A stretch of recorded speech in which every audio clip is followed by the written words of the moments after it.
Chers amis, bonjour. Nous sommes le mardi 16 avril 2024. Il est pratiquement 9 heures. Quelques news de l'Arménie, de l'Artsakh et de la diaspora arménienne. Visite officielle d'une journée hier du président du Kazakhstan en Arménie, Takayev, Tokayev, oui, Tokayev, oui, Jomart Tokayev, qui était en Arménie.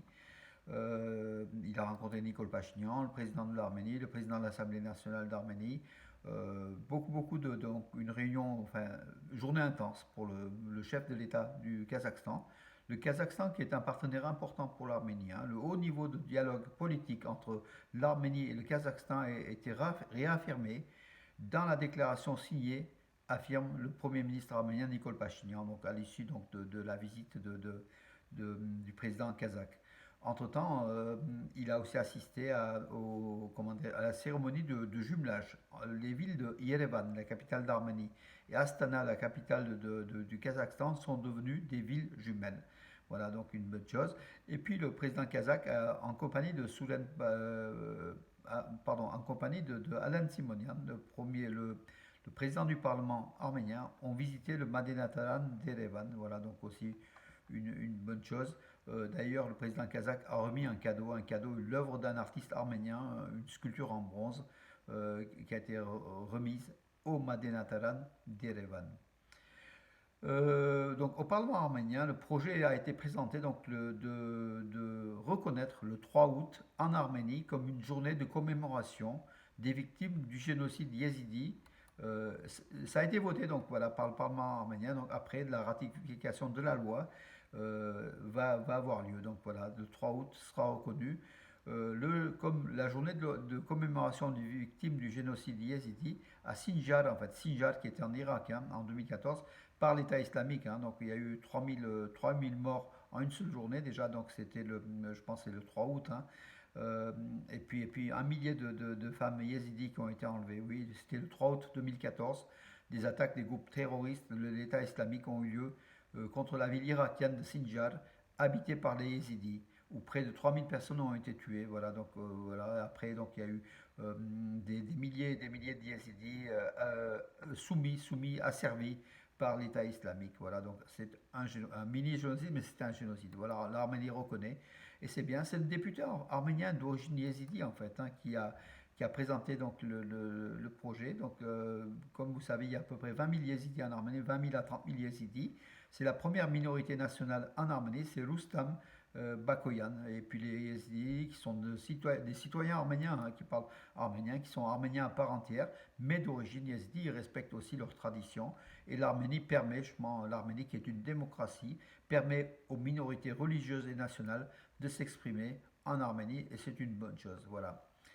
L'archevêque Bagrat, donc de la région de Tabouche, hein, donc c'est le combattant, hein, celui qui est un peu contre Pachinian, qui défend les intérêts justement, des villages frontaliers de la région de Tabouche. L'archevêque Bagrat ferait bien de prier pour la paix de notre pays, a affirmé Anthony Kocharian, qui est le député chargé au Parlement de la sécurité et de la défense. Voilà, rien ne va plus entre l'Église et l'État arménien a priori, hein.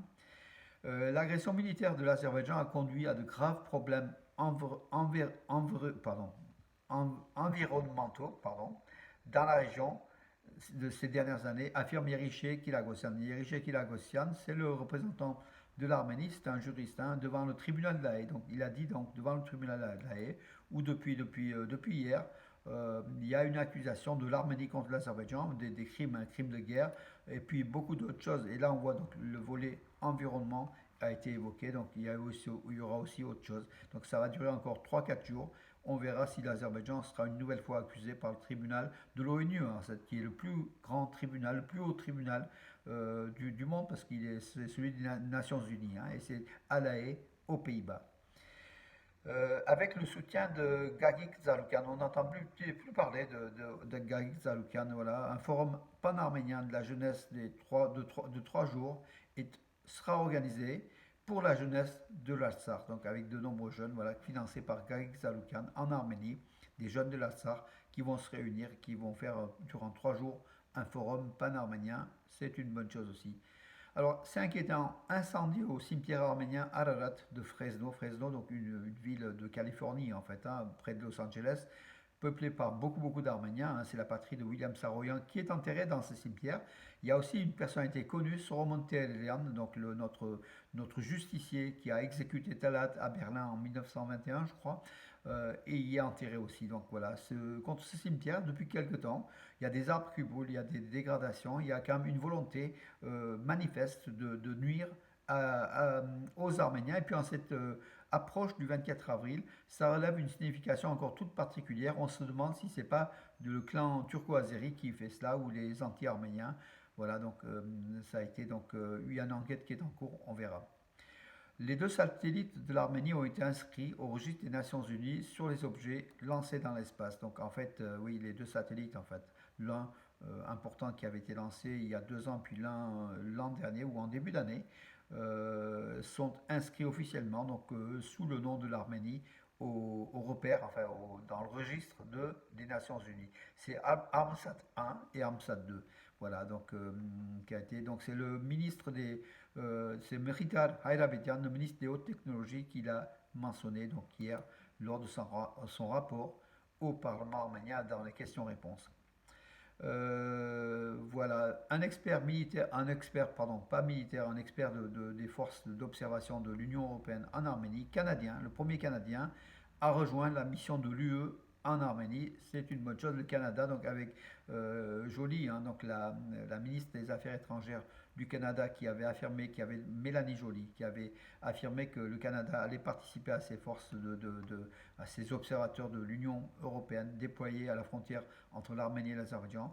Voilà, donc le Canadien, donc il y a un Canadien, mais il y en aura d'autres, hein. Donc voilà, donc ça a été indiqué sur le microblog des observations, des forces des observateurs de l'ONU. C'est Alexander Grushevski, donc le nom de cet expert qui a rejoint donc les Européens. 15 nouveaux minibus pour le réseau du transport de Gumli. Gumli qui se développe, donc le réseau de transport se développe. Voilà, la ville prend de la vitalité réellement. En tout cas, sous le gouvernement pachinien, il faut le reconnaître, hein, depuis 2018, que ce soit Gumli ou Vanatsor, à moindre niveau Vanatsor, mais surtout Gumli, ont été relancés pour dynamiser, je pense, la ville, qui est Gumli qui est la deuxième ville d'Arménie, Vanatsor la troisième ville d'Arménie, hein. Voilà, donc Gumli qui était très affecté par le séisme du 7 décembre 1988, retrouve aujourd'hui peu à peu sa population. Elle est au nombre de 160 000, alors que c'était 250 000, hein, à l'époque comment dirais-je, avant le séisme de 88. Mais voilà, ça se redéveloppe et puis c'est une bonne chose. Des membres de la Croix-Rouge internationale ont rendu visite aux anciens dirigeants de l'Artsakh détenus à Bakou. C'est ce qu'a affirmé le site de la Croix-Rouge internationale. Et c'est tant mieux, voilà. Donc ils ont pu aussi appeler leur famille, donc il y a quand même des liens qui se font. Mais en tout cas, ils sont illégalement détenus dans des prisons de Bakou. Et là, il y aura sans doute des procès, on verra donc dans les semaines qui viennent. Et puis peut-être l'Arménie. L'Arménie qui n'est pas incline comment dirais-je, par rapport aux dirigeants de l'Artsakh, l'Arménie ne s'occupe pratiquement pas, quoi.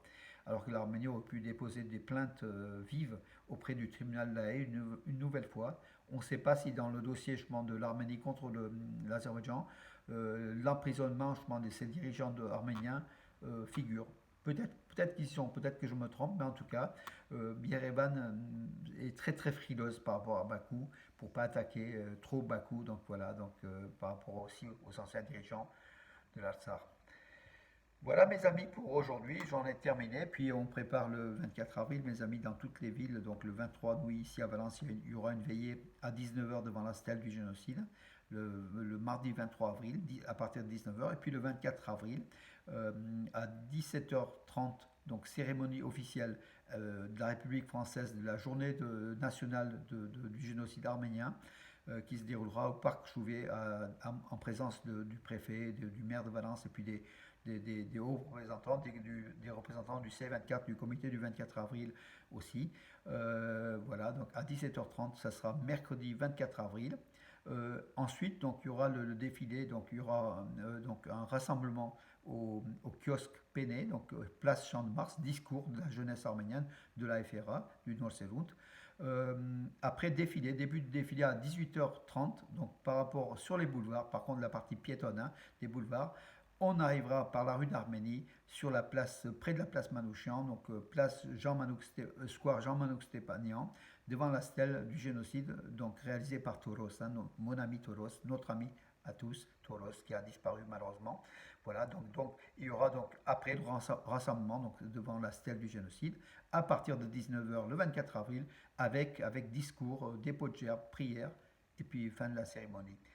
Voilà mes amis pour aujourd'hui. Je vous donne rendez-vous. Et puis aussi à Privas donc chef-lieu de l'Ardèche, à 11h30 le 24 avril. Il y a aussi dépôt de gerbes, donc cérémonie officielle, hein, donc discours et dépôt de gerbes à Privas, donc à 11h30.